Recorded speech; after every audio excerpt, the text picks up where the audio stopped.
समजा तुम्ही जंगलात आहात आणि तुमच्याकडे जिओ सिम आहे, पण तिथे जिओ नेटवर्क नाही. अशा वेळी काय करणार?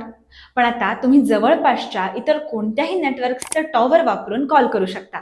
दूरसंचार विभागाने देशात इंटर सर्कल रोमिंग सुविधा सुरू केली आहे, ज्याला CSR म्हणतात. याचा अर्थ जिओ, एअरटेल आणि BSNL सिम वापरणारे त्यांच्या स्वतःच्या सेल्युलर टॉवरच्या रेंजमध्ये नसतानाही कोणत्याही 4G नेटवर्कचा वापर करू शकते आणि कॉलही करू शकते. DBN फंडेड टॉवर्सच्या मदतीने ही सेवा मिळवता येईल.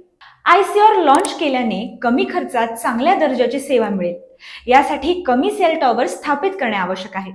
यामुळे अधिकाधिक लोकांना 4G सेवेचा लाभ मिळणार आहे. दूरसंचार विभागाच्या अधिकृत घोषणेनुसार ही सेवा सुमारे 27,000 टॉवर्स मधून 35,400हून अधिक ग्रामीण आणि दुर्गम गावांना उत्कृष्ट 4G कनेक्टिव्हिटी प्रदान करेल.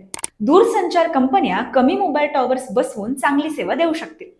अशाच इंटरेस्टिंग माहितीसाठी माईक टेस्टिंग मराठीला नक्की फॉलो करा.